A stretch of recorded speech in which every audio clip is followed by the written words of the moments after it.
Israel और Iran के बीच नफरत से भरी ऐसी जंग शुरू हो चुकी है जिसमें दोनों देश एक दूसरे की तबाही चाहते हैं।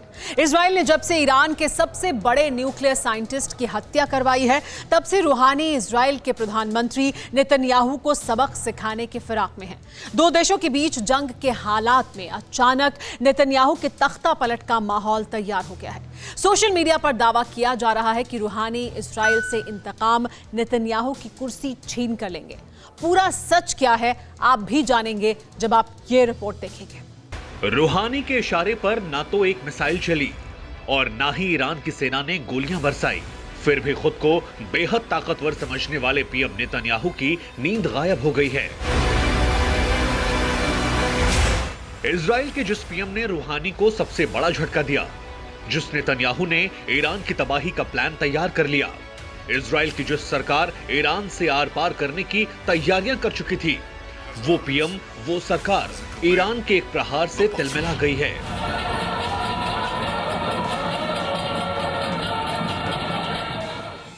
दुनिया भर में यह खबर तेजी से फैल रही है कि ईरान ने अपना बदला लेना शुरू कर दिया है, लेकिन बदले के लिए बारूदी धमाकों की जगह नई सियासी चाल चली गई है। रूहानी का नहले पर दहला, नेतन्याहू पर प्रहार पहला। ईरान का बदले का प्लान, नेतन्याहू भुगतने लगे अंजाम। जाएगी नेतन्याहू की कुर्सी, पीएम पर ईरान की नो मर्सी। दुनिया जानती है कि इजराइल की सीमा अभेद है। इजराइल के पास बेहद घातक हथियार हैं। अमेरिका के साथ बेहद अच्छे संबंधों की वजह से नेतन्याहू ईरान को जंग में बड़ा नुकसान पहुंचा सकते हैं। कहा जा रहा है कि यही वजह है कि रूहानी ने अपने बारूदी भंडार को बर्बाद करने की बजाय दिमागी खेल खेला है।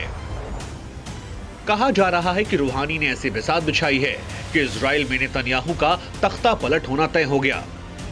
अब सवाल है कि वाकई एक मुस्लिम देश का राष्ट्रपति क्या यहूदी देश की सियासत में दखल रखता है?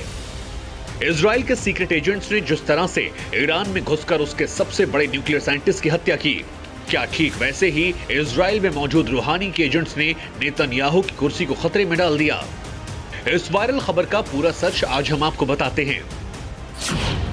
ये बिल्कुल सच है कि नेतन्याहू का राजनीतिक भविष्य दांव पर लगा है।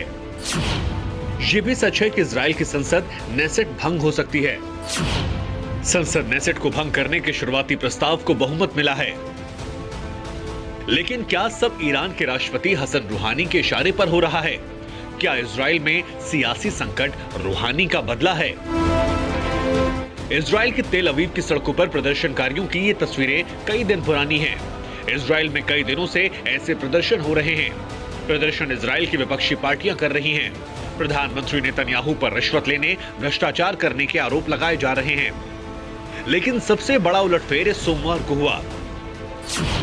संसद को भंग करने के प्रस्ताव पर वोटिंग करवाई गई। वोटिंग में प्रस्ताव बहुमत से पास कर दिया गया।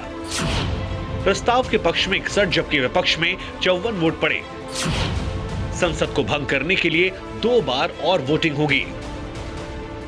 इसका सीधा मतलब यह है कि इजराइल में नेतन्याहू को उनके अपने ही धोखा दे रहे हैं। नंबर गेम में इजराइल के पीएम पिछड़ चुके हैं। इसकी वजह भी समझिए। इजराइल में नेतन्याहू की पार्टी को बहुमत नहीं मिला। सरकार ब्लू एंड व्हाइट पार्टी के समर्थन से चल रही थी। ब्लू एंड व्हाइट पार्टी ने नेतन्याहू का साथ छोड़ दिया है।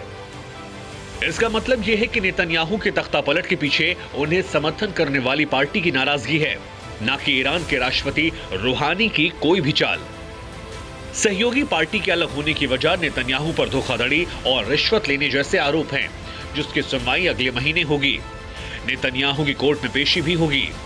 सच यही है और ये वायरल हो रही खबर झूठी है कि रूहानी ने नेतन्याहू का तख्ता पलट करवाया है। इजराइल का सियासी संकट से ईरान का कोई भी कनेक्शन नहीं है। Bureau report, TV9 Bharatvarsh. परवाह देश की, सोमवार से शुक्रवार रात 10 बजे TV9 भारतवर्ष पर।